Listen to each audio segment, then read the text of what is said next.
The wedding hall smelled of roses and regret.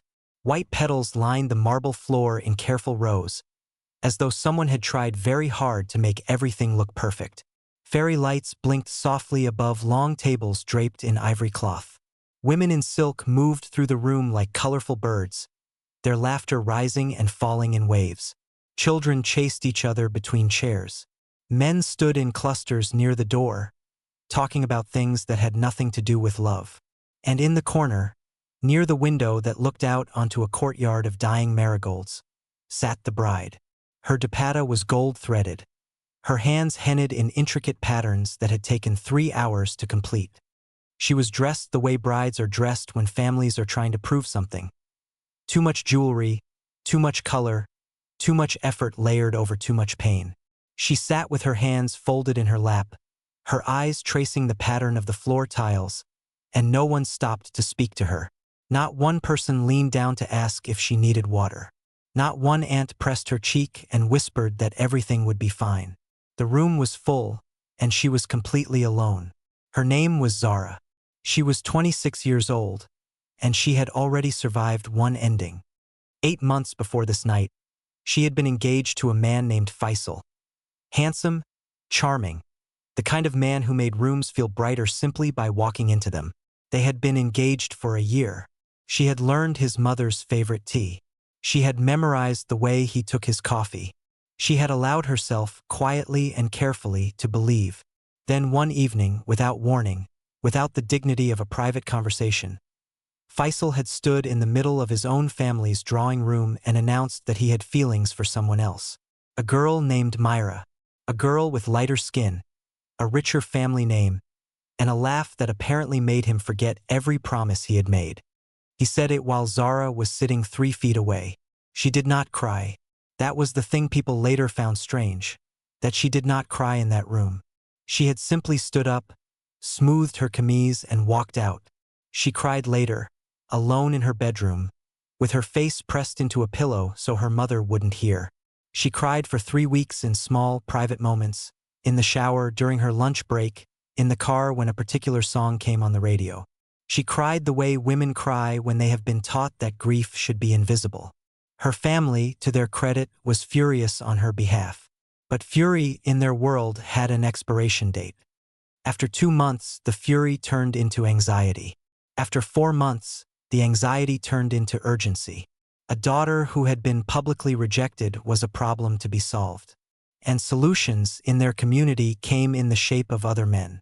Cameron was the solution. He was 31, the only son of a woman named Razia Begum, who was ill in the way that people are ill when they have decided that the body is simply keeping time. She had one wish before she left, to see her son settled, to know he would not be alone. She had heard of Zara through a mutual family, had made inquiries, and had sent word through the appropriate channels. Zara's family, desperate and grateful, had said yes before Zara could fully process the question.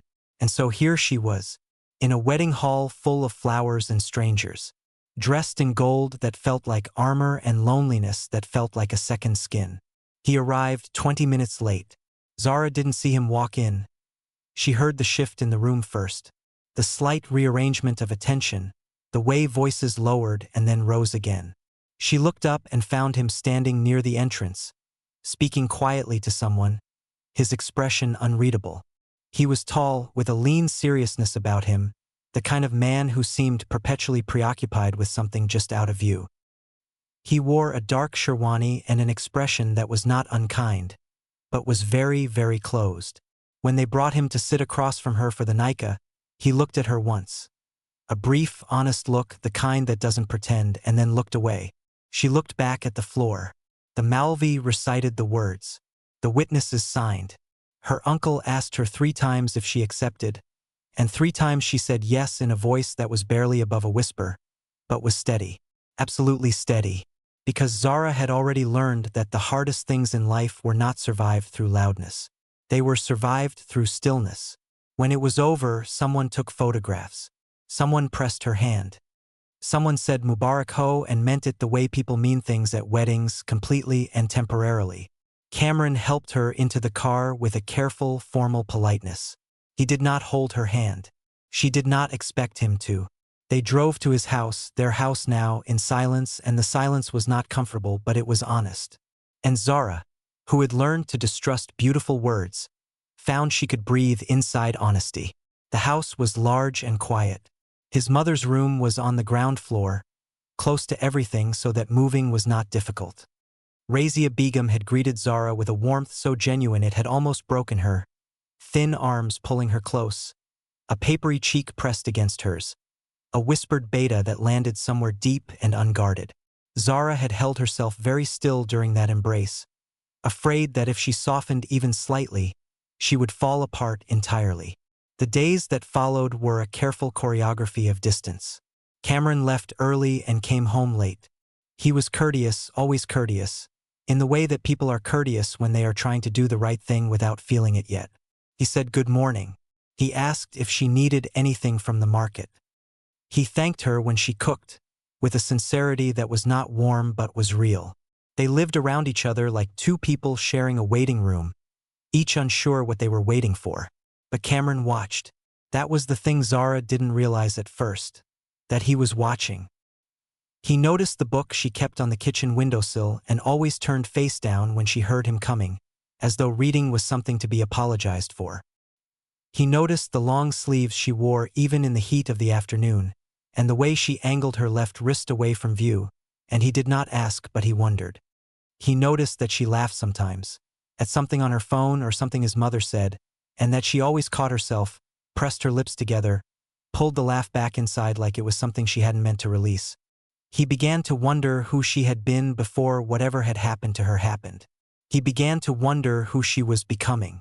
The power went out on a Thursday evening in late October. One moment the house was humming with electricity, the television in his mother's room, the fan in the kitchen, the small lamp by the staircase, and then silence. Thick, complete, slightly absurd silence. Zara was in the middle of chopping onions. She stood in the sudden dark for a moment, then began to feel her way toward the drawer where she had seen candles 2 weeks ago and had quietly, practically, noted their location. She found them. She lit 3. She placed them on the kitchen counter and went back to her onions. When Cameron came downstairs 20 minutes later, he found the kitchen glowing amber, something fragrant simmering on the stove, and Zara moving through the small warm light with a quiet efficiency that looked, for one unguarded moment, like contentment. He stopped in the doorway. She looked up. Neither of them spoke for a breath. "I made khichdi," she said finally. "It seemed right for a power cut." "It is right," he said, and he sat down at the kitchen table, not retreating to the formal dining room, not maintaining the careful geography of politeness. He simply sat down and she served him, and they ate by candlelight in the first real silence they had ever shared. Not the silence of strangers. The silence of people who are beginning, slowly, to be comfortable. He asked about the book. Just like that, simply, without preamble. "What are you reading that you hide when you hear me coming?" She was so surprised she answered honestly. "Poetry. Old Urdu poetry." She felt embarrassed about it, she said, because people always made her feel as though softness was weakness, and poetry was the softest thing she owned. He was quiet for a moment. Then he told her that his father used to recite foys from memory while shaving every morning, that he had heard those verses every day of his childhood and never once thought of them as weakness. He thought of them as the sound of a man who felt things fully and wasn't afraid of it. She looked at him across the candlelight. He looked back. Something shifted, small, tectonic, irreversible. She came without warning, the way disruptions always do. Her name was Sanaa, and she was extraordinary in the way that certain women are extraordinary, all surface and intention, burnished to a high shine. She and Cameron had been engaged 2 years ago, a fact Zara had learned from his mother in passing, delivered without drama but received with a small, quiet ache she hadn't expected to feel. Sanaa had ended things, had chosen someone else, someone wealthier, someone more immediately impressive. That someone had since proven unworthy, and now Sanaa was back, appearing at a family dinner with a carefully engineered coincidence, her eyes finding Cameron across the room with the specific confidence of someone who has never truly believed they have lost anything. The same week, Zara's phone lit up with a message from Faisal. "I made a mistake. I think about you. Can we talk?" She stared at it for a long time. Then she set the phone face down on the windowsill, on top of her poetry book, and she felt something move through her. Not grief this time. Not the old familiar ache. Something harder, cleaner. Something that felt almost like clarity. But the wounds were open again. Old doubts surfaced in the night like waterlogged things rising.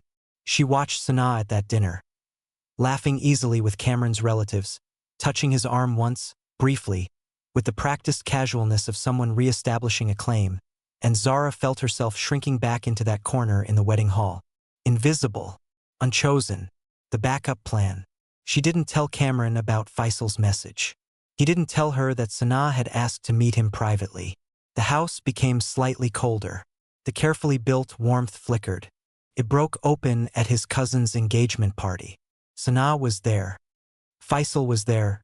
Zara hadn't known he would be, hadn't known their social circles overlapped, and when she saw him across the garden her body went rigid with the specific shock of encountering the person who humiliated you in a room full of people who know the story. He approached her. He always had nerve. That was one of the things she had once admired about him. Zara. He said her name like it was a peace offering. Don't, she said quietly. I just want to. I said don't. Her voice was not loud. It did not shake, but it carried something new, a border clearly drawn. He blinked, recalibrated, started again. And at that exact moment, Cameron appeared beside her. Not rushing, not dramatic. Simply present, solid and certain at her shoulder, the way a wall is present, the way something permanent is present. He looked at Faisal with an expression of complete, unimpressed calm. Is there a problem? He asked. Not aggressive, not performative. Simply a man asking a question on behalf of someone who mattered to him, and making absolutely certain the other person understood the scope of it. Faisal left. At the other end of the garden, Sanaa was watching. She made her approach later, when Cameron was briefly alone and Zara, who had followed at a distance, who had not meant to hover, who was still trembling slightly from the Faisal encounter, heard the tail end of it. Heard Sanaa's voice, low and suggestive. Heard her say something about old feelings and mistakes and is she really what you want? And then she heard Cameron's voice even and final. She is exactly what I want. We're done here. Zara stepped back behind the garden wall. She pressed her hand over her mouth. She stood very still until the trembling passed. He found her on the roof that night. She heard him on the stairs before she saw him. His particular footfall, which she had learned the way you learn the sounds of a house that is becoming yours. He came and stood beside her at the railing, looking out over the city lights, and for a while neither of them spoke. I heard what you said to Sanaa, she told him. He didn't seem surprised. Good. Cameron. She turned to look at him. You don't have to. I know I don't have to. He turned to look at her too. That's the point. She searched his face in the dark. This careful, guarded, quietly complicated man who had arrived at their wedding like someone reporting for duty and had stayed like someone discovering a reason. Her throat tightened. I stopped believing, she said. The words came out raw, unpolished, the way true things come out when defenses are fully down. After Faisal, I stopped believing I was worth choosing, that I was enough, that I was the kind of person someone would want, and not just settle for. His jaw tightened. He looked at her for a long moment. He was a fool, he said, and I'm not interested in defending him or explaining him. But I will tell you what I know. He shifted to face her fully. I came into this marriage with nothing. No hope, no expectation. My mother wanted it and I owed her that. That was the whole of it. A pause. And then I watched you. Every day, I watched you. The way you love my mother. The way you move through a dark kitchen and find the candles because you already knew where they were. The way you laugh and then try to take it back like laughter is something you need permission for. His voice dropped. I didn't come here expecting to find anything, Zara. And I found everything. She was crying. She hadn't decided to cry. It simply happened, the way rain happens, the way relief happens, the body releasing something it has been holding for a very, very long time. I didn't choose you by accident, he said. I choose you now. On purpose. Every day on purpose. She pressed her hands over her face. He reached up and gently, so gently, took her hands down, not to stop her from crying, just so he could see her, just so she would know he was seeing her. You don't have to be smaller than you are, he told her. Not here, not with me. She looked at him, really looked the way you look at someone when you are deciding to trust them with the most breakable parts of yourself, and something that had been wound tight inside her for years simply let go. A loosening, a returning, like a door that has been locked so long that the person inside has forgotten there was ever another way to be. She laughed, a small, wet, entirely unguarded laugh. He smiled, and it was the most undefended she had ever seen him.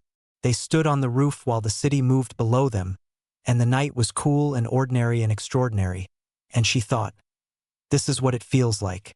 This is what it was supposed to feel like all along. 3 months later, on a Sunday morning in January, the kitchen filled with winter light, pale and golden, the kind of light that makes ordinary things look like they have been arranged by someone who loves them. The smell of chai moved through the house. His mother's voice drifted from her room, calling for her morning glass of water, and Zara called back, coming Amy, with the ease that had been building for weeks, the ease of someone who has finally moved in, not to a house, but to a life. She was laughing at something on her phone when Cameron came downstairs, her full laugh, the real one, the one that took up space without apologizing. He stood in the kitchen doorway and watched her and felt, as he often did these days, a quiet and profound astonishment at the specific luck of it, that he had arrived at something he hadn't known to want, that she had walked into his life dressed in gold and grief and turned out to be the most luminous thing in it. She looked up and caught him watching. "What?" she asked, still smiling. "Nothing," he said, and moved to pour his tea. "Just looking." She shook her head, still smiling, and went back to her phone, and the morning continued in its small and precious way. Chai and sunlight and the sound of his mother's television and the entirely ordinary miracle of two people who had been broken, separately, discovering that together they were something whole. He had married the bride no one chose, and he had found, in her, everything he had ever needed, waiting patiently, dressed in gold, in a corner of a room full of flowers, simply waiting to be truly seen.